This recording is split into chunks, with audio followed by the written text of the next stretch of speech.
You're listening to the Pop Culture Hound podcast, sponsored by Orbital Comics in London. You can find us online at popculturehound.com, like us on Facebook, and subscribe via iTunes. Send all your comments, suggestions, and questions to reviews at popculturehound.com. Hello and welcome to episode 75 of the Pop Culture Hound podcast. I'm very excited to celebrate this landmark episode with a special landmark of my own, and that's the fact that I've just come back from attending my very first BD festival in Angoulême.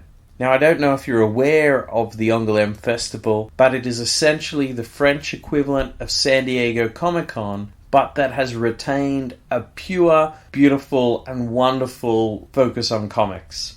I don't think I can yet find the words to express how much I enjoyed it and how great it is, but I would highly recommend it to anyone and everyone that wants to go. Whether you're a creator or a fan or someone who just appreciates the many facets of the medium, there really is something for everyone.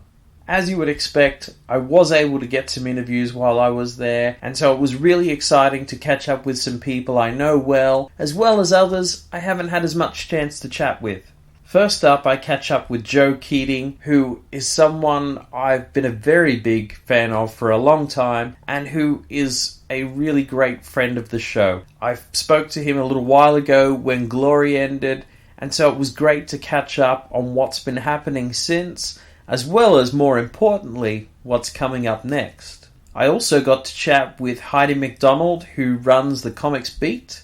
Heidi and I have been on numerous panels together, and yet we've never actually had a chance to genuinely sit down and chat. It happened to be her first Angoulême as well, and so we were able to talk about that, as well as how it makes us feel about comics, and how it compares to US shows. Finally, I got to catch up with Bobby Chiu from Imaginism Studios. Bobby and I share a mutual friend in Doug Snade, the legendary Playboy artist, but we haven't had a chance to really talk ourselves, and so he was able to bring me up to date on the studio's work doing an animated comic called Niko and the Sword of Light, as well as the work they did with Tim Burton on Alice in Wonderland, and the work they're currently doing on the sequel to that film. As I said, Angoulême was an incredible blast. I still haven't got the words for it, but I hope you enjoy this first part of a two-part special looking at an amazing show. Alright, so I'm here with Joe Keatinge, who is a very good friend of the show. In fact, he's the proud owner of a PCH t-shirt. Yeah, that's true. That's true. I should have worn that here. Yeah, you know... This is why I hope everyone's got them, to actually be wearing them. It's just, what is that? I must ask. That's a good shirt. You throw a shaky cane robot on something, I'll wear anything. Yeah, you can't go wrong with anything shaky stuff. Yeah. It's pretty good. So, this isn't your first time here in Angoulême, is it? No, this is actually my 5th year coming. Wow. Yeah. Okay, I didn't realize it was that many. Five in a row. And yeah, I'll do it every year, The first time I ever came, it was, there was work stuff I had to do, but I love, I guess you know this, but maybe I should give some context. I love European comics. I love French comics, Italian comics, Franco-Belgian comics, whatever, And as a fan, Angoulême was just legendary. Yeah. So I always just wanted to go. And at the time, I was working at Image Comics, and the behind the scenes stuff. I was doing marketing and sales. But I came here mostly on my own to kind of just check it out and meet people that we're working with and everything. But really just to be here. And I met Mobius and stuff for the first time. That's not a bad trip. Yeah, Jose Munez. All sorts of it was pretty amazing. It really did change my life because it was the first time I'd ever been overseas, period. So I spent a week in Paris for the first time, which is astonishing. Changes you as it is, yeah. Of course, there's the Louvre, but then Musée d'Orsay, but then there's Rue d'On, which is the street that has comic stuff on it. Mm-hmm. And I was like, oh my god, there's all the every volume of Corto Maltese is right here. Where in the States at the time, or even still now, it's just impossible to find that stuff for less than whatever. Yeah. And I bought all there was this Mobius art book that was put out by Dina, is self-publishing, called Made in LA, and it was like my holy grail forever. And it was there for like €20, you know. And then I got this huge, it's like massively oversized version of Jeff Darrow's Bourbon Threat. Right. Because there's the smaller one out here that's called Comics and Stories, but then the one I got is almost like our edition size. And it was just all this stuff. I was like, oh my god! And then it was turned on to all these different artists, and I don't know. And so I kind of decided immediately. I was like, I'm just gonna do this every year. Because when I left, I was so charged to like just work. I was so pumped. You know, because between Paris, the festival itself, and like, you know, there's all these expositions at the festival, and there's a permanent museum here that has like original Winsor McCay pages and Kirby pages. Yeah, I was going nuts over the Winsor McCays. Yeah, it was astonishing. And like, you know, I've seen Winsor McCay pages there before. I haven't seen the ones they had this year. You know what I mean? Yeah. That they rotate them out. And it was really what led to me pursuing writing full time. You know, was just coming here and being here, and so it's twofold now. One part of it is definitely, I mean, there's you know, been published in France and Spain, I think soon to be Germany and other. So there's a lot of work stuff I have to do. But the biggest part for me is just I come here every year, and I leave. Just like I'm just creatively charged for like a year. Yeah. The batteries are just fully, like, I'm just fully ready to go, you know? And so, yeah, you know, it's a major part of both my professional and personal life, just coming out here. So, yeah. Is it fair to say this is the show you enjoy most as a fan? It's hard to say. It's hard to break that down. I don't know, because, like, I think the way shows have gone, I mean, for the longest time, shows were all just trying to replicate each other. Like when Wizard World was in its heyday, you know? It was all just like McDonald's conventions, right? But in the States now, you've got shows like Emerald City Comic Con and Heroes Con, which I think are like basically the top two, in my opinion, where I love going to those shows. I mean, I'm exhibiting there. You know, and Angoulême is just a different beast. It's just built differently. You know, there's not like really... for the vast majority, there's not like individual tables for creators. It's like it's all publishers, even if it's like the publisher is the person whose book it is. You know what I mean? So, yeah, maybe just because I mean, there's so much to see here, even kind of outside the fest, like the museum alone. Like if there was no festival here, I would probably make the pilgrimage at least once a year just to go see this museum that's here. Because it's a permanent museum. I don't know if people realize that. And there was a Jacques Tardy exhibition. That's fantastic, isn't it, this year? It was astonishing. Like, you know, every year I'm like, that's the best exposition they've ever had. Like, last year they had Spiegelman. They had an Asterix one a couple years ago. But, you know, it was just mind-blowingly good. So, yeah. Yeah. And...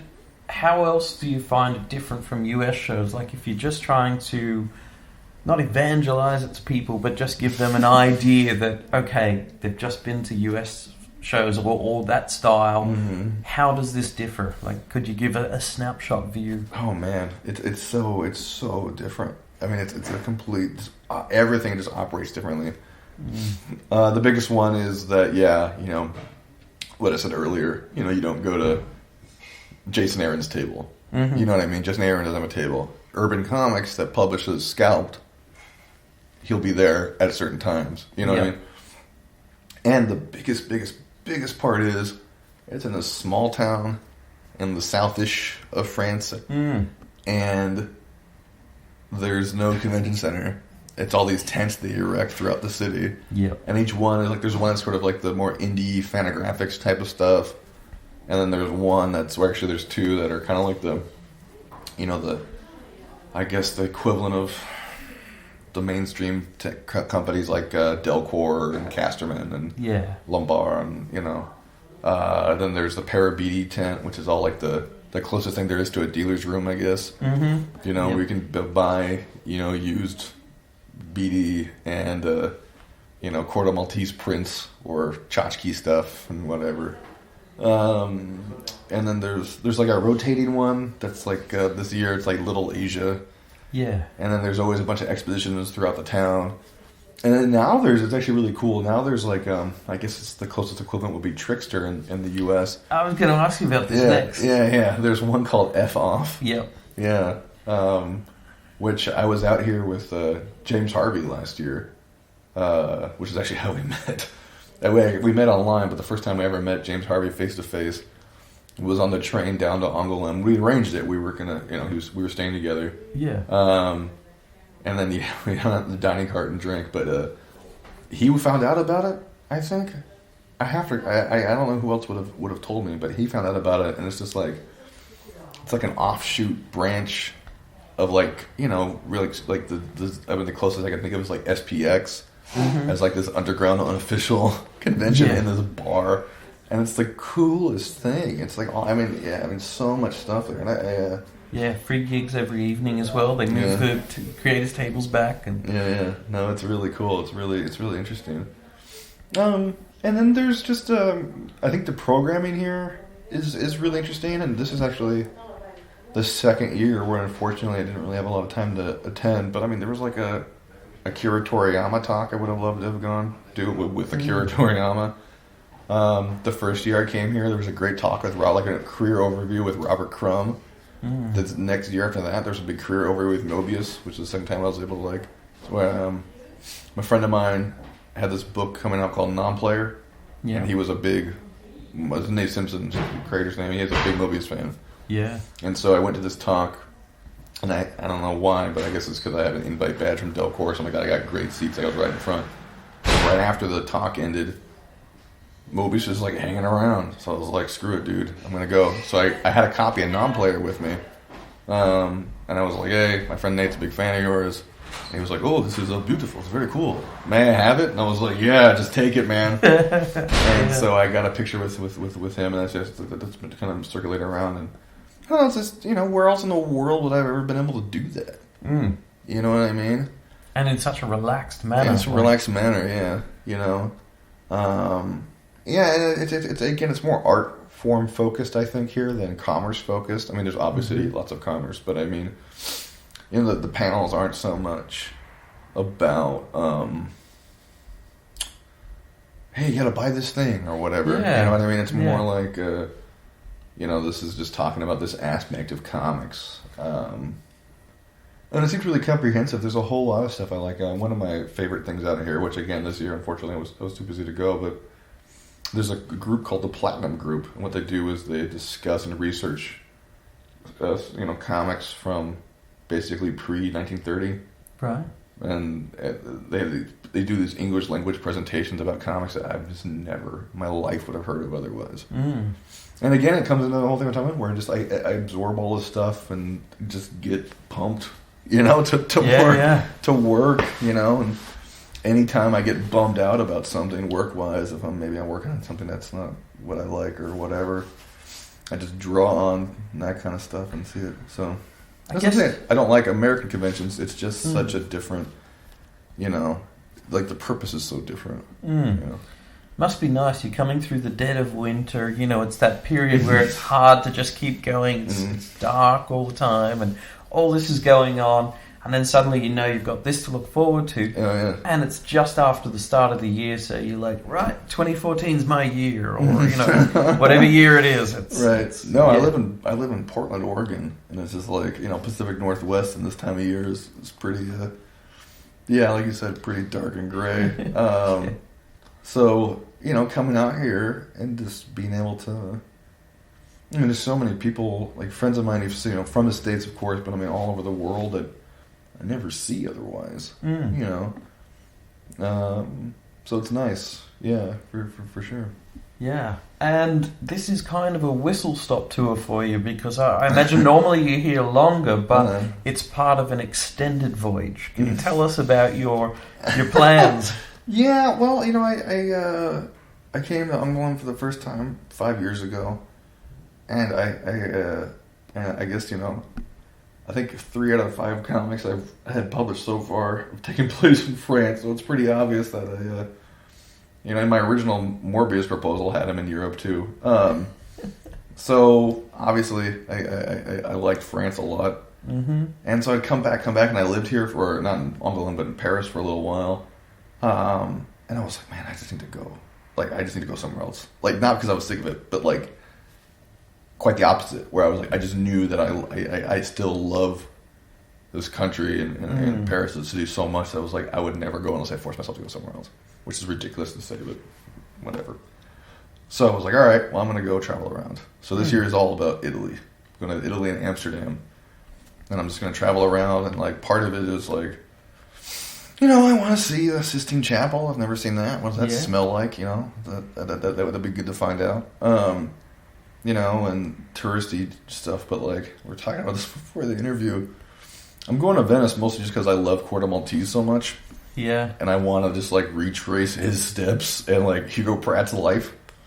And so it's like this, it's like going to, this is actually really horrible to say. I was going to say like going to Mecca, but that's pretty bad. It's like religious. But it is like going to, I don't know. I mean, Corto Maltese is such an important work for my life that it's like, you know, it'd be kind of cool to be like, oh, that's where he, you know, bought bread. You know what I mean? Oh, yeah. You know, we're like, oh, that's the thing that weird cult was referencing, and you know, that's you know, or this is where he got shanghaied or whatever. Here's the entrance to the Arsenale where the big lions are, and all of that. And part of me, I just like going places and getting lost, which I'm told I gotta be careful of that when I do that in Amsterdam. But you know what I mean? Like, I just like, it's just like life experience stuff, and just, you know, I've been to France so much, I can like. I'm not gonna say I can speak French, but I can definitely, like, I can get around. You know, I can go to a restaurant, I'm fine. You know what I mean? Or I can go out and get on a bus. I don't know a lick of Italian, and I don't really know anyone in anywhere I'm going. A friend of mine, an artist named Marcelo O'Leary's, a great guy. He's gonna be huge someday. We're gonna meet up in Amsterdam, so I have somebody there. But I'm just jumping into Italy. I have no idea what to expect beyond what I've learned from comic books, basically, and movies. and menus. Like, you'll find you're really cool with food there because you'll go, actually, I know all this. Oh, because all the pastas. Yeah. That was what I discovered when I got there. It was kind of like, oh, I can translate a menu for anyone. Yeah. The rest of it was... Yeah. Well, I feel very lucky to be living in the time that I'm living in. I've got this, like, iPhone with this world... What's it called? World Lens? And, like, you can point the camera at... Like, you have to download it. Like, pay, like, $5 a language. And you can download... I mean, I don't really have anything to translate, but you point the camera at text and it'll automatically translate it. As long as it's not too stylized. It's like, you know what I mean? Yeah. So, yeah, it's pretty... I don't know. We'll see. I just like to, you know, go on an adventure and go somewhere I haven't been before, and... You know, in the future, I want to go to Czech Republic. I've never been to London. I want to go to London. Yeah, you need to do that. Yeah. I mean, I want to go everywhere. South America. I mean, I don't know. I feel like it's like going to Oz or somewhere. You know what I mean? Where, like, you've read about it for so long, it's almost fictional. I think when you talk about going to Oz, I'm like, oh yeah, you want to go to Australia too? That's great. Yeah, well, that's true. That's the other side of the world, you know. Yeah. Well, I mean, I would definitely love to do that as well. I actually have a lot of friends in New Zealand, so I'd like to go down there as well. I don't know, man. I like exploring, I like going on adventures. I like not knowing what I'm supposed to be doing and getting lost, and, you know, hopefully not mugged, but yeah, whatever.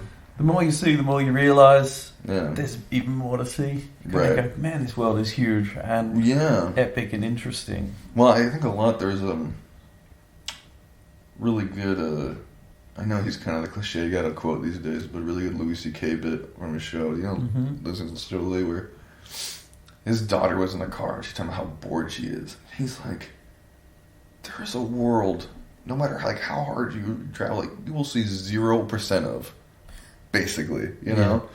And then he was talking to, well, it goes on, but it's like, yeah, I mean, I've traveled around a lot for work. I've been all over the States, but I've never, I don't know what Italy's like. I mean, again, beyond, books and movies and comics or whatever, so.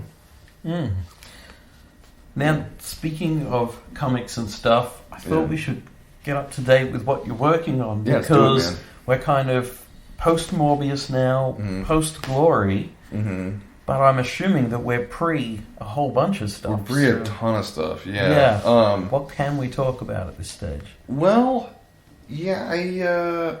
so I've been really Marvel focused lately, which has been awesome. I really like working with them. Morbius was all right, and the Hulk's been amazing to work on. Piet has been a great collaborator, and this Ultron thing has been. I'm doing this what if, the what ifs now are basically tied into the events, Yeah. So they hired me to do this what if Age of Ultron mini-series event thing. And it's been cool because my proposal, I thought, was there's no way they're going to go for it. Because instead of doing a regular what if, I was like, well, would it be kind of cool to kind of do like a micro version of Seven Soldiers in the Marvel Universe? Oh, yeah. And so the first four are basically what if, because in Age of Ultron, Hank Pym's killed and changes there's a whole other dimensions formed and it's all crazy and whatever. So in the first four, the first one's what if it happened to Wasp? What if Wasp was killed before her time? What would the world be like? And then the second one's Iron Man, the third one's Thor, and the fourth one's Captain America. And the fifth one is basically what if Hank Pym never created Ultron in the first place. But when I was thinking about it, I was like, well, would it be cool? Because in Age of Ultron, there's this whole sequence where, towards the end, spoiler film that came out like a year ago, or 2 years ago. But what if there's this whole thing where the time stream gets screwed up, and they reveal time is an organism. You can't screw with time without affecting the multiverse and whatever. And they show the multiverse getting affected. Yeah. So my thing is actually, what will be is because of what Wolverine did in Age of Ultron, and screwing with the time stream, it screws all these other dimensions. So this is I think the first technically in continuity what if. Okay, yeah. You see, so it's Wasp is killed because the time stream screwed up, and she's taken before her time. And then the fifth one that Ming Doyle's drawing, it kind of wraps them all together, but it's written in a way if you just want to read one of them, you get a complete story. Right. But if you read all five, there's this big 5-issue Avengers arc. So are you treating the what ifs then? Like you were saying, as in they're in continuity, they're just happening instead of in the 616, they're happening in the 614 or the 612 or this sort of thing. Yeah. But essentially, they are happening. It's just there. There's some other alternate dimension, yeah. Right. Yeah. So, I don't know if anyone else will ever acknowledge it, but to me, it all actually exists. I mean, I directly reference Age of Ultron multiple times over, so. Yeah, it's cool because I've got 20 pages per issue to tell a complete story. So in the first one, it's basically I don't want to say too much about that one actually, but basically Hank Pym, in light of what happens, takes Ultron to such a degree that it kind of turns into I Am Legend, but except with vampires. It's Ultron's. Right. And then the second one, God, I get the order screwed up. The second one is the Iron Man one, which is awesome because. One of my favorite comics growing up was the New Fantastic Four that Art Adams drew. Oh, yeah. So what this is basically Stark dies before the Armor Wars, and Stain takes over. And the Armor Wars are fought, or the Stark Wars, however you call them in the comics, are fought on a global level. And this actually takes place 30 years later. And Wolverine... who may look like a familiar adventurer that I mentioned a few times already, but I don't want to directly admit that. He finds that there's one last original Stark Iron Man armor, because otherwise they were all destroyed.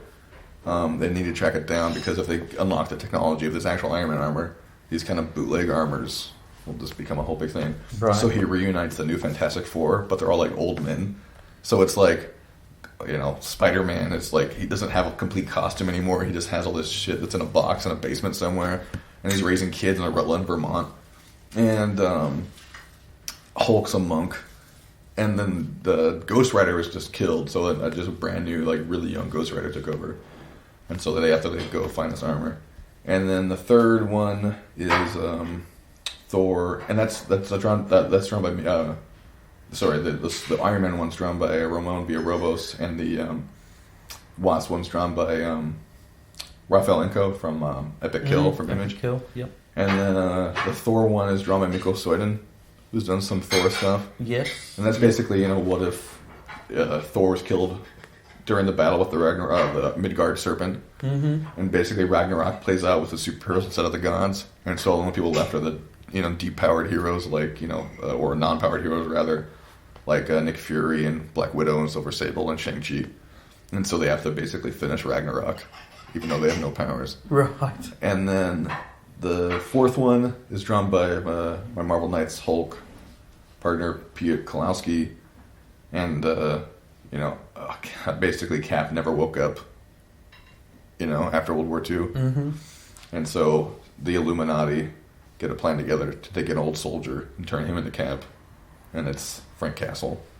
Nice, okay. And then the last part, which is drawn by Ming Doyle, as I mentioned, is kind of the big wrap-up. And the idea of Ultron gets eradicated from this universe. Mm-hmm. But then it starts fighting back and trying to fight for its existence. And it becomes, this is going to sound really kind of out there, but hopefully it'll make sense in the comic. But the idea of the Avengers has to fight the idea of Ultron to maintain some balance. And it's like, I kind of explain what ifs are, mm-hmm. and I'll leave it at that. Is this your kind of Grant Morrison riff here? Because you mentioned, going the Seven Soldiers kind of route. Then there's the whole sort of defining the multiverse, or at least taking your stab at it and going, well, people can take or leave it afterwards. Yeah. And then you're almost talking about sentient ideas and these being real. It's all Morrison-esque, possibly. I think the Seven Soldiers thing is the only thing that's intentionally a riff. Mm-hmm. Because I was like, I have 5 issues to tell 5 different stories, might as well tie them in together. But I think everything else comes from drawing from a similar pool. Mm-hmm. And drawing from similar influences, and it's not consciously like, oh, I want to do this Morrison thing or whatever. Yeah.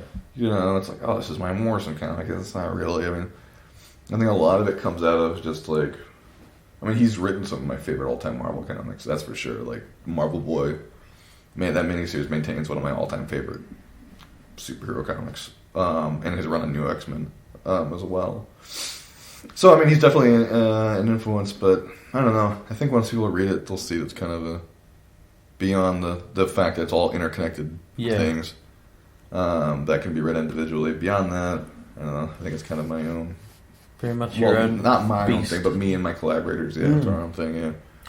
Well, and that was the other thing I was going to ask about is your collaborators, because they're not typical Marvel names necessarily. Right. Like some of them have done a bit of work recently. Right. But have you kind of curated that to a degree as far as bringing in the people that you want? Well, it's interesting. So the assistant editor on Marvel Knights Hulk was this guy, John Moisen, who became the editor of this Age of Ultron thing. And I love working with him just because he has a very similar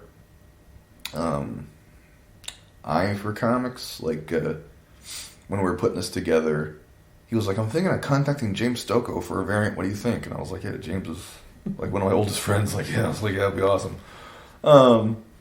And what happened was, like, we both came up with our list for, like, here's who we'd want to work with. Mm-hmm. And there was so much overlap. That's good. That it was like, it was really, I really hope to be working with, speaking of collaborators, work with John for a really long time to come.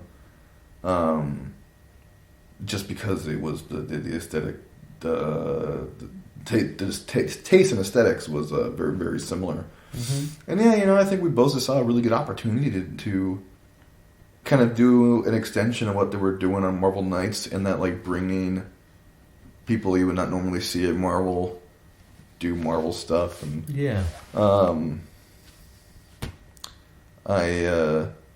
So I don't know. It was really easy. And I don't know. I just like you've seen other what ifs. I was like, why don't I want to do the same kind of thing over and over again? And it's a good opportunity to bring Ramon Villarobos, who hasn't really done any big work, but has been doing astonishing stuff on online. Is he the guy that did LP? Yeah. Yeah. He went with Kurt Pierce. Pierce. How do you say it? Yeah. Yeah, that was a great, fantastic book. Standout, yeah. Yeah, no, that's really good stuff. And so that's... Is there anything else Marvel-wise that's kind of in the pipeline or been announced at this stage? How do I say this? I'm very happy at Marvel, and I look forward to working with them for a long time to come. Okay. That's all I have to say. But I mean... So I've been really happy with Marvel. I've done some DC stuff, but it was all right. I did Batman Incorporated. That was really fun. That was awesome. Working with Mike Martz, who congratulations to him, by the way, because now he's at Marvel, which has me insanely excited. And I've done some little things here and there, but I've mostly been Marvel focused this last year and this year, which really means last year, meaning the work that came out last year, as opposed to what I was actually working on. Yeah. And so the work coming out this year and next year, I really want to maintain, and I'm maintaining working with Marvel. I really like working with them. But I feel I kind of got away from my roots a little bit. Yep. And doing, I don't know how I started reading comics. They've just always been there. But what got me to want to create comics was an Image comic, Spawn number 10, because I read that. It was written by Dave Sim. I've told the story a bazillion times, but it's written by Dave Sim, and it's all about what creator-owned comics are, what Image is, and, what he was doing with Cerebus, and I was like, oh my god, people make comics. I want to do this. It's changed my life. So I obviously I started with Hell Yeah, which got me Glory, and then Glory is what, made everything explode and, got me out everything else. But I always feel, I've been so Marvel focused, I feel I got away from that. And so I've really been working for a long time now, even though people are starting just now to see the results. Right. But I've been working to put out a ton of stuff through Image over the next few years, actually. And so at Image Expo, we announced two things. One is not a creator-owned book, but it's with a really good friend, Robert Kirkman's Skybound line is doing he's tasked me and Kari Randolph with bringing back a Tech Jacket for a 3-issue miniseries. Oh, nice. That was all digital, and you could just download it all online at once, and I'm assuming it's going to be collected or something at some point. And I'm talking with them about doing some other stuff. But my big thing right now is we announced that I'm doing an all-new ongoing series to Image Comics called Shutter, which is, I feel in a lot of ways, the book that I've been working towards my entire career. Which, granted, I've only been writing for 4 years, but, but really, even just as a reader, it's about this woman named Kate Christopher who she was raised at between just her and her father. It's a young explorer type. In the States, I always reference Indiana Jones, but the truth matter is it's more like the Franco-Belgian inspired stuff like Tintin or Italian stuff like Corto Maltese, the world explorer type of comics, or T.E. Lawrence, or people like that. So yeah, she's 27 now, and she quit 10 years ago, and nobody knows why. And then she's trying to leave this life behind, but there's this massive family secret that comes out at the end of the first issue, and it draws her back into this world. And originally it was going to be this really grounded story, grounded in as much as Indiana Jones is grounded. It's not But I met this artist at New York Comic Con 2012 named Leila Duca, and her art. It was funny. She was hanging out at the booth because she was friends with Amy Reeder, who was friends with Ross, and so she just ended up hanging out with us. And she was like, I don't know, she seemed pretty bummed out about comics in general. And she was like, would you like to look at my stuff? And I was like, yeah, sure, whatever. And I saw her pages, and I was just blown away. She's so good. And she was like, "You think would you ever want to work with me?" And I was like, "Yeah." I was like, "Don't talk to anyone else at the show, you know. Don't show your stuff around, please."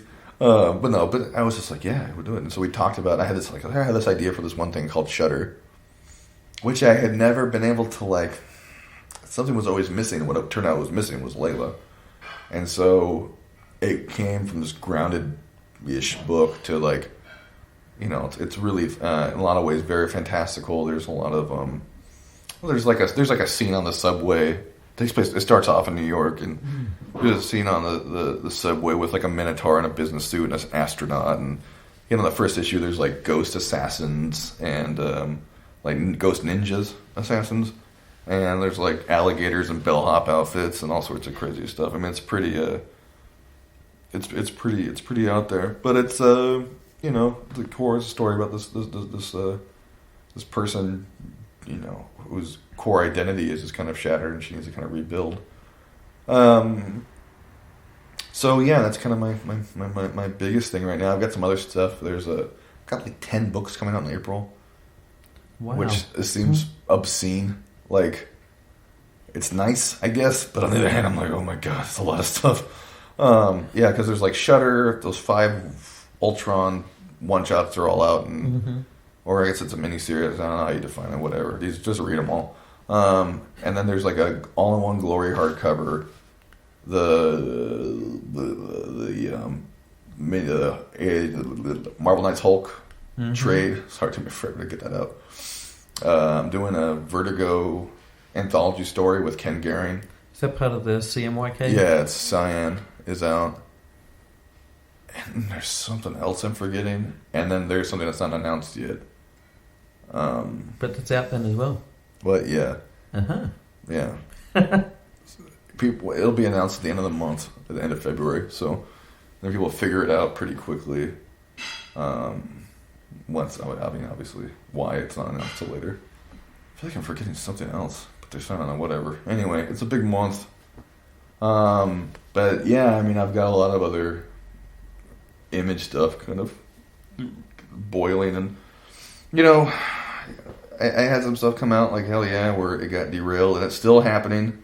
It's still coming. I've seen pages, but I don't want to ever do that again. So like on Shutter, for instance, it's been working. It's in the works forever. We have like by the time number 1 comes out, 6 issues are going to be done. 4 issues are already done now.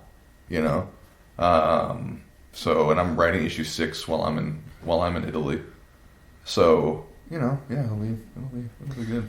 So you mentioned hell yeah there while I was actually thinking about it. And I only bring it up not to be like, what happened to that project of yours, but because I really dig it. You know, I just want to read another issue. I want people to read another issue. I mean, you know, the truth of the matter is, you know, these things are made by people, and unfortunately, you know, Andre's life became not a place where he was able to put out a monthly comic.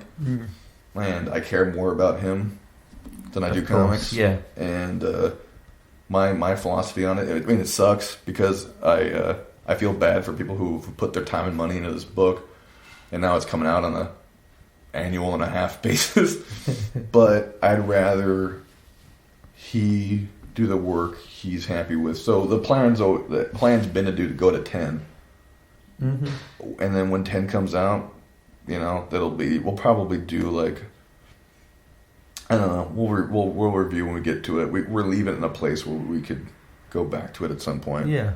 But, you know, yeah, he's one of my best friends, so I'll let him work on a pace. And I feel bad for people who invested their money, and it's, in that regard, it is shitty, and it's not all his fault, you know, it's no one's fault, it's stupid. No, but it's just like, it's just one of those things that happens, and it's too bad, but are you guys still committed to finishing it though? Because I mean, I'm over the perspective. I don't care if it takes 2 years per issue, but I would hate that it just suddenly gets to a point where you go, oh, hopefully everyone's forgotten and we just don't finish it. No. It finishes at 10. Cool. That's going to happen no matter what. 7's pretty much done. Oh no, 7's done. What am I talking about? 7's done. We're going to be bringing in some assistance on 8 through 10 to speed things up a bit. Owen Gianni, who's Color Glory. He's fantastic. Yeah, he's going to be he's going to be it's kind of hard to describe the process. Like, he's coloring Shutter, but on Hell Yeah, it's going to be more like kind of finishes. I don't know. It's kind of hard to describe. That's actually not announced yet. There you go. There we are. We've got the exclusive in there. Well, you guys have, I think, been the most enthusiastic supporter of that book from day one. So whatever. But yeah, and so it's 8 through 10. Continue. When they're ready, we'll just release them all in a row, and hope people, because I get asked about all the time, and rightfully so by people, because obviously they put their time and money into it. And yeah, when it's ready, it'll come out, and I know what I mean. There is an ending to it, but it's an ending where if we decide to mess around with that, it's kind of hard to mess around with some of the characters because they die. But no spoilers. But at least that universe will exist, and we'll always own it. But yeah, no, I care too much about the people who read these things. I mean, they've given me this life where I get to, write these stories, and I owe it to them to. I don't feel anyone owes anything in this world, but I do feel like I owe anyone who reads my comics proper ending and stuff like that. Unless unless I got like assassinated or whatever, then obviously that comic's not going to finish. But but I also believe in the long game, and I'd rather do it right than just rush it out.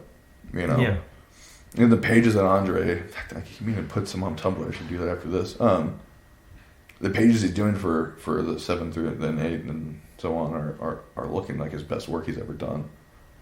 So, yeah, no, it's going to reach an ending, and we'll go. And I don't know. I just feel like a few things I've worked on were announced a little too early. Like Ken Garrett and I were going to do Intergalactic at Monkey Brain. Yeah.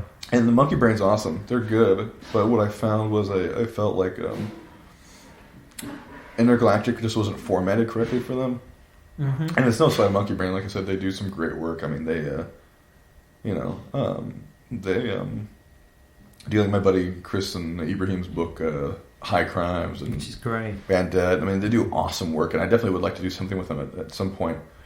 But what Intergalactic evolved into was sort of like this criminal for astronauts. Mm-hmm. So it was like these series of mini-series about different astronauts and everything that were kind of loosely interconnected.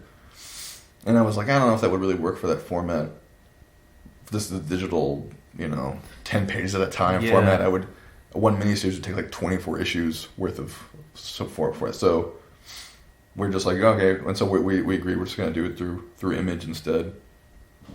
And then. So is there a planned release for that? Because I know that it seems to have been sort of put back. And the good part of that is it looks like Ken's doing more Planetoid. Yeah. Which is awesome. We're working on it in Galactic, but we just don't want to.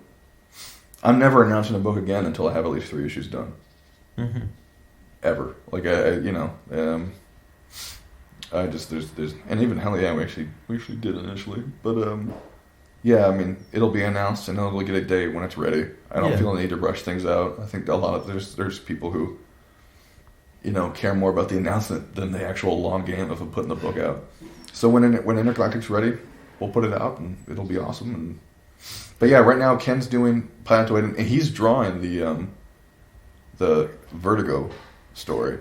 Yeah, that's right. You did mention that as well. Yeah. So it's just like, and that's the other thing. That's the reason that the format is the way it is because I don't think he could do.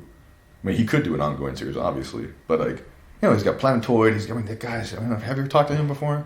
Only briefly. It's like he's a damn genius, seriously. And the guy's got a bazillion ideas, and I feel insanely, I mean, with everyone I work with, but I mean, I really feel lucky to be working with him. Just because, like, he doesn't need me. None of these people do. Like, she's fine. But the fact that we get to work together and create this thing that wouldn't exist without both of us, it's fun. And, so when the time's right, we'll do it. That's my philosophy stuff. Like, I'm really not talking about anything else until I know it's done. I mean, Marvel and DC stuff, that's up to them. But for my creator own stuff, like there's stuff I have that I'm working on right now that probably won't see the light of day until like 2015, 2016, and I'm not going to announce it. No. For a long time to come. Well, I guess that's good if if you've got to the point where you don't need to, because sometimes you just get so excited about a project that you just blurt it out. Well, then you're like, oh, there's no takebacks now. And I guess you've learned. That was a rookie mistake that I've made a couple times, unfortunately. But I live and learn, I guess. Like Frank Cho and I are still it's one of those things where we're still doing a book called Brutal through Image and Delcor, and we were just stoked about it. And there was an opportunity announced at San Diego, so we did. But then even at the time, I was like, Frank, don't you have 3 books to do first? And so he's getting through those books, and it's one of those things. When the time's ready, it'll be announced, and it'll be given a date again. But everything else has been working really well. Like again with Shudder, I think I mentioned this. Issue 6 will be done by the time issue 1's in stores. Right. Nice. So you've got that's how I'm doing the everything. Schedule lockdown. Yeah, and that's the whole first arc. So the entire first arc of this series is finished before a single issue hits the stands, and that's my thing going forward. And it's been, it's in a way it's sort of difficult because people only see this stuff now. But the truth of the matter is I've been working on this stuff for a year. So stuff that's announced now has been a long time in the making. And so I have other Image stuff that again kind of through at least through 2015, been going into 2016. So. The other thing I wanted to ask you about, and you kind of touched on it, when you're talking about the monkey brain stuff, and you were saying that, obviously digital formatting is quite different, and it offers, I guess, unique opportunities, but also unique challenges. You have to have the right thing for that. I noticed that tying in with Angoulême, you've sort of been doing stuff with Comixology, as far as, you've done sort of your recommendations of BD for people to go and check out and stuff. And I was wondering if you had any interest in exploring something that is specifically for digital comics. Because, I could imagine this would be a perfect way to have something like PopGun come back, but also to really play with format and try something that you can't do in print. Yeah. Well, I should say PopGun's never going to come back. I have 4 volumes. They came out. They're good. They won awards. They're fine. I'd rather just move on. For instance, on volume 4 was the one I was really involved with 1 through 3, and 4 I stepped back, and Adam P. Nave and DJ Kirkbride edited that one heavily, and they're the only people I will trust with PopGun. And they're busy writing a bunch of stuff. They are. So I'd rather, I know both those guys have been wanting to write forever, so I'm just I just want to just write, whatever. And I feel that PopGun was a good, snapshot of a period of time in comics, and it brought out a lot of the first published work at Image by people like Stocco and Brandon Graham, and a lot of people who are Coleman Ingle and a bunch of people. So I kind of feel like that's done. That being said, for more of the digital question, I want to work on every format. The one thing I love about comics is that there's so much potential in terms of everything. Format. I feel like every interview I talk about this, but there was Steve Soderbergh did a talk at the San Francisco International Film Festival. Either international or independent, I always get confused, but he talks about a number of things, but in particular relevant to this is how much it costs to make a movie now. Is insane. And to have your own creative vision in a movie is just forget about it. I prefer comics. I'm not doing comics because I want to do movies. I'm not a frustrated screenwriter. Comics is my number one love above anything else, and that's all I want to do. But just the fact that Layla and I can create Shudder and be only limited by our imagination. Yeah. There's no other medium that comes close. Nothing comes close to that. And it's really endlessly fascinating to explore all these different things. So yeah, definitely with print, I want to do album stuff. I want to do that'd be nice. Miniseries. I want to do weird digital formats. I'd love to do a Monkey Brain book at the right time with the right thing. Les McLean and I have a thing that we've been talking about forever to do with them, but it's just a time thing, unfortunately. And I don't want to. Again, we don't want to announce anything until it's ready to go. So I think that what they're doing is really interesting. I would be interested in doing something like the Panel Syndicate stuff. I think is really cool. They're doing Private Eye. I think that their format that lands. It's kind of kind of similar to what Monkey Brain's doing. I have one digital thing that's being announced soon that was really interesting to work on. That's a digital first. Not digital only, but digital first. But yeah, I mean, I have a really good relationship with the Comicsology guys, and I don't know, I think what Dave and Johnny and Chip and all those guys are doing is, I mean, they've changed comics. There's just no debate about it. They've you know, there was other formats, but I think, you know, they've proven that they I don't know, give a shit about comics as a whole. You know, they started off as an app that was like, you know, I still have my pull list app on my phone, you know. Oh yeah. And you know, their outreach. I mean, the fact that they're here at Angoulême, you know, the fact that they pursued the French market, and one of the largest global markets for comics, period, instead of just like, you know, putting out whatever. So I did that that recommendations thing with them, where I recommended like 5 BD that was on their app from different publishers, and then, you know, I would definitely do other stuff with them, for sure. You know, whether it is, you know, original content in terms of comics or just writing stuff for them or whatever, you know. Now, I've just noticed the time, and you're going to have to literally go on the first of these voyages. But it's been great to catch up with you again, and actually in person. So it kind of makes the difference. It's nice. Here we are in France, and what a great way to spend it. Yeah, absolutely. Yeah, absolutely. No, it's been my pleasure. Well, I wonder where we'll meet up next, you know. Emerald City, actually. Emerald City? Oh, really? Yeah. Oh, exotic Seattle. Yeah, that's going to be it's my first one, though, so I'm pretty excited. It is one of the greatest convention festivals, whatever. Yeah. 2014, my first Angoulême, first ECCC. You know, I've had a good start to the year. Yeah, but you're right, though. I actually do have to run the transition I know. right now. All right, man. Well, it's good talking with you. Yeah, thank you, Joe. All right, so I'm here with Heidi McDonald from The Beat, and I thought it would be interesting to speak to another comics journalist and actually get an idea about your impressions of the convention, because this is your first Angoulême. First time, and which is unbelievable. Everybody's like, I can't believe you've never been here. Well, I mean, it's a legend. And the legend has definitely lived up to its billing, just to the size of it. And, you know, everybody said it was a beautiful town, how much they love comics. You walk around, there's artwork everywhere, you know, Corto Maltese soda vending machines and little graffiti of Snowy. I mean, it is kind of comics town. So, and that it's definitely lived up to the billing.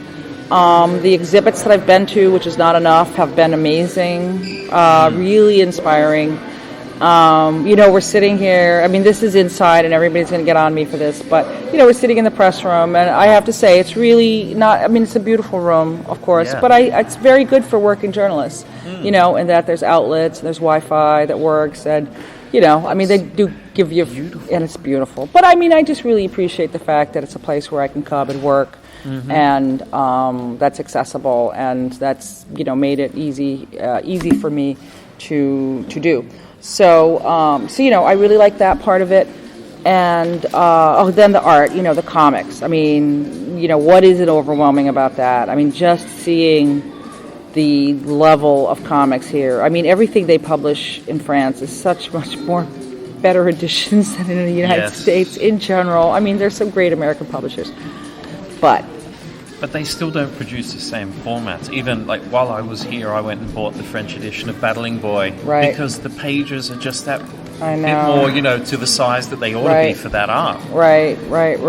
Yeah. Even at the talk he did, Paul Pope was kind of saying, you know, have you seen the French edition? It's lovely. Yeah, they really just accept it here in a way that is struggling. Well, I say struggling. I mean, I think one thing that I've really experienced here, from my viewpoint, is that it really is so international. And I think even this show, even though it's focused very much on French comics, I think people have been suggesting that it's getting a little bit more international.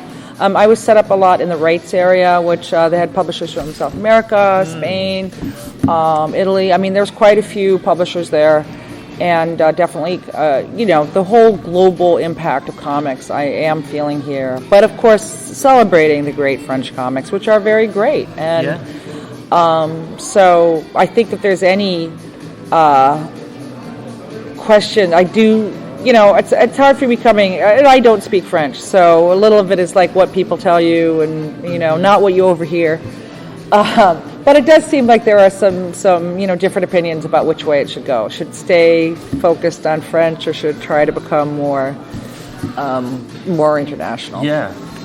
I thought it was pretty interesting because obviously you would have a global perspective in terms of the beat and trying to keep on top of things. Right. But it's very easy to get caught in the bubble that we live in. And, exactly. You kind of think that the world of comics is what arrives in stores every Wednesday. And even though you're aware of the wider world, you lose that perspective. Have you found that being here has kind of renewed that perspective and almost given you kind of a new lease or a new enthusiasm on comics because you've seen that it's not just that Wednesday shipment and that little narrow world that we can easily occupy? Well, I have to say, I've never been into the Wednesday world. I've been very focused on graphic novels, like especially with Publishers Weekly. So not necessarily in that way, but you can't help but coming here and seeing how respected the medium is. You really do see what everybody's been talking about all these years. Yeah. And that really does give you this idea. Like when you see people lined up for 7 hours, not to get in to see, some TV actress giggle on a panel about how the role is, the best work of her career, or she's so honored to work with these people on Teen Wolf. But to see people lined up 7 hours just to get a cartoonist, a signed book. It's it's a different culture. But that said, I'm amazed by talking to other European, and yourself from England. Obviously, the whole English comics community is really changing right now, or the industry is changing. I think with graphic novels becoming more important. And I've talked to some other publishers in other countries talking about that as well. And there's a lot of American comics here, too. The influence is definitely being felt, I think. And so that's fascinating. I mean, it's fascinating to see it unfold. Have you noticed as well, like you sort of alluded to it, but there's a certain opinion that seems to be going around about Angoulême changing as a festival. Right. And it reminds me a lot of the way people are talking and complaining about San Diego changing or even New York now. It seems to be the same kind of discussion happening on both sides of the ocean, even if the reasons are different. Right. Yeah. And I definitely feel that happening. I will say there's no cosplay here. There's a couple of people dressed up. Yeah, it is. And, you see men, women, children, all ages. Grandmothers are standing in line for their books. So you just see this acceptance that's so mainstream. And, I don't want it to change. I don't want me being here to change it. That's my greatest fear. It's like I'll write this and everyone will be saying, but Heidi said that. And ever since Heidi got that idea out there that... everything sucks. So I'm trying to be, I didn't come with any preconceived notions, really. I might have come and said, wow, this show's overrated. But that did not happen. That definitely did not happen. But I think at the same time, I did get a chance to talk to several publishers, French publishers, major publishers, and several indie publishers. And everybody is, very proud of their books. But I did sense an undercurrent of concern about... konnichiwa. So there is definitely an undercurrent of concern because the French market is like the American market, being threatened by other mediums and video games and cable TV and the internet, of course. Obviously, digital is just getting started here. Yeah. And people have iPads, but not reading comics on them yet. But Comixology is that's really been a player here is Comixology. And so it's changing. It's definitely changing. It's just definitely changing, just as all the comics industry is changing around the world. Manga, even the Japanese industry. The one thing that has been really eye-opening to me in terms of knowing the American market very well. And manga I've been writing about for a long time, and I'm not as much of an expert on it, but certainly I've kind of followed the trajectory of the manga industry. And the French is not covered as much in English.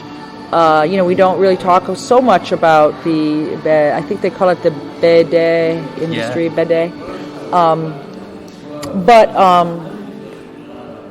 That little point of pride here, that seeing here and hearing about their own heritage, it's like, you know what, America, we really did do this awesome stuff. I mean, because in Japan and France, it's so far developed as a medium, as an industry, as a business. So we're, you're like, why can't we be like that? And then you're like, well, wait a minute, but we did do these really great comics. So, even though it's not as accepted, it hasn't been as accepted. I am proud of the American comics heritage still, and I think we're catching up. Well, and you can see that, like you were saying, you hadn't had a chance to go to the museum, but when I was over there were so many of the great American artists represented there, and really revered. They've all been very much embraced. Right. Yeah, so, it is kind of that classic idea of there, a zero at home and a hero abroad. But I do think the internet has changed all that. And, even things like this. Here I am sitting with you on your podcast for England, and, I've talked to a bunch of French publishers again, and, met so many people from around the world, and I'm astonished if they say, like, I read the beat. And I'm like, what? How does that happen? So I'm sorry, So, the world is a smaller place, for better or worse. Change happens. Has, being here and seeing how much acceptance there is of comics and all these things and all the different age groups, have you been able to get a better idea of why that doesn't happen in the States? Is it about the kind of content being delivered? Is it a cultural thing that people aren't open to accepting it? What's the blockage? Well, I think I see a lot more clearly now that I said some things I see more clearly. Why was it stopped in the United States? Well, we did have the kid stuff with the superheroes and Wortham. I mean, Wortham did it. It's American Puritanism because the development in Japan happened post-war, and also in France post-war, and they were influenced, both of them, greatly by the underground comics of America. But underground comics in America were shut down almost by the same sort of forces as Wortham, because they had this distribution network that was through head shops or sold drugs. Then there was a war on drugs, so the war on head shops, so then there was no more outlets. So it comes to that. So I think people have always read comics. I think people say Peanuts is a comic strip. Yeah. It's not like a comic book. And it's always like, oh no, it's completely different. I'm like, it is? Okay. All right. If you don't want to be like that, that's fine. Yeah. So I think it's just, it's America. I mean, you see... You see different countries respond in different ways, and they all have their national character. And I guess we're just repressed. Yeah. One last thing I wanted to ask. Have you had a chance to see any of the kind of side festivals that are running alongside this? Like there's one called F Off. Right. There was other little kind of bar takeovers like ARG, which are doing stuff. Have you been able to explore those at all? I went to F Off, and I was again blown away by it. But I was so unfamiliar with all the publishers there, so I was just kind of looking around and being like, wow, I don't even know where to go. So I took all their cards. I'm going to look them up when I get home. I didn't see the other one. Is it still up or is it gone? Yeah. It's kind of based around a magazine that has all these different artists contributing, but there's even like an Ethan Riley strip in there. Oh, wow. And it seems to be a bi-monthly thing, but they've done a bit of a takeover of one of the bars, and then there's some other little, prints and things on sale, and they're doing evening gigs like Offers and stuff. It's quite good. Oh, wow, okay. Well, we all have only 2 hours to go here, so I'm not sure what I'm going to be able to see, but I'm going to try to see as much as I can in the next 2 hours. And it's great. Listen, if there's one thing I would say is American shows, please notice how they do things here. Please notice how they have these amazing exhibitions, and really respect. Those are incredible, that just they showcase the material in such a wonderful way, multimedia way, and people are thronging them. And, before anything else, I think that is what American shows should take away. Just respect it. We are respected now, so let's show it a little bit more. So everyone come to Angoulême and take notes.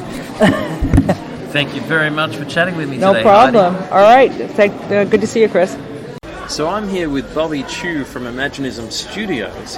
And Bobby is someone that I see at San Diego quite often, but only because we have this mutual friend in Doug Snade. So it's kind of nice to see you here in Angoulême, Bobby. Yeah, it's great to see you too. It's always great to hear English. It kind of is, isn't it? It's lovely to be in France and to be trying to master the language, but when you can just casually speak to someone in English, it's suddenly, well, that's refreshing. Yeah, the extent of my French is just saying that I'm sorry that my French is so bad.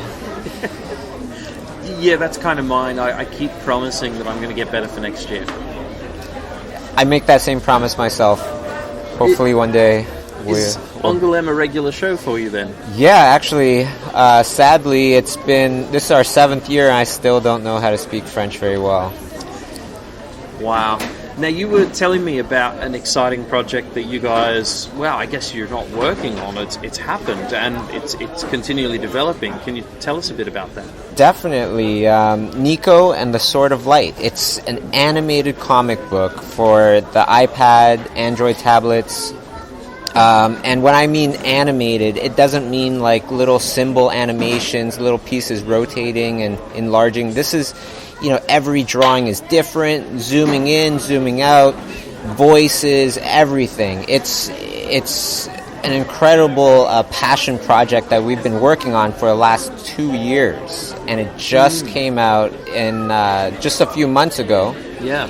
It hit number 1 in over 30 countries at its height in app stores around the world, including US, Brazil, and UK and India and China. I boasting a lot about it, but I'm definitely super proud of this project. It's really the whole entire idea behind it is when children read it or kids read it or people read it, that it just feels like a comic book come to life. Very much so. I mean, you were showing me before, and if I can try and explain, it's that idea of sequential panels, and as each panel essentially lights up, it quite literally comes to life, and the animation begins, and then it goes into each panel. So there's still that full sequential element, but animated, which is the difference. It's a completely different way of kind of merging the two loves that we have of movies and comic books into one, in an experience that is kind of hard to explain. You just have to kind of see it to understand it. That's why the first 3 chapters are for free when you download it, from the App Store and things like that. And then the next 3 chapters, it's just, I think it's $4 or $5. That's it. Yeah, so very reasonable. And I really like the chapter breaks as well. You have that sort of clever, it's a different style of animation that almost looks more like a children's book than the chapter breaks as such. So I really enjoyed that element, introducing each section. That was our programmer's idea of making these 3-dimensional drawings. When you tilt the drawing, that looks like it's completely done in pencil. You see everything start to move, and you can see into the corners of the drawing that you couldn't see before. Yeah, and it almost makes you feel like you're kind of controlling it. So when you're tilting it, it's like he's sort of moving with you. Yeah, it's fascinating seeing little kids, especially when they experience it. Yeah, and what came first as far as this goes? Like, was it the concept of Niko and that actual story that came to mind first, or was it the format and then you crafted a story around that particular format? Well, the format came from when I was probably 8 years old, reading my comic books and wishing that these comic books would start to move and come to life. But the story, came about, just started building kind of organically. I always wanted to tell a story that was about self-empowerment, about believing in yourself and accomplishing big goals. So it's about a child that doesn't know where he came from. His whole land is taken over by darkness. There's nobody else around him like him. He's the last of his kind, and he has to, save the world. And you were saying before that there's some exciting stuff happening around this other than just the app. Can you tell us a little bit about those as well? Well, we're really excited because Amazon has purchased the option to create a series out of this, and that's what we're working on right now. And they look like they're trying to create something that competes with Netflix, so it looks as though there's really a big future there for Amazon with the TV stuff. I definitely agree. You know what? I feel like this is just the way to go for the future. To put on a series out there where you could just start watching every episode. I love it. Where you could just watch one after the other, and you get much more time to develop characters, to develop a story that everybody's going to really love without the pressure of ratings, opening week kind of stuff. Yeah, people can consume at their own pace and in the way that suits them best. And just to give people a bit of context, obviously I knew a little bit about you guys, but what is Imaginism and what is the kind of stuff you normally do? Well, we usually work in film. Alice in Wonderland being probably our most well-known thing. We worked on the character designs for Tim Burton's Alice in Wonderland, and we were the two out of the three character designers on the whole entire film. Wow. We do that. We do children's books. We've done commercials, games, all sorts of things that revolve around whimsical, fantastical things, very imaginative kind of things, and that's why our name is Imaginism Studios. Yeah. Now, every year I see you at San Diego, and there's these just beautiful prints and illustrations. Really, incredible stuff. Thank you.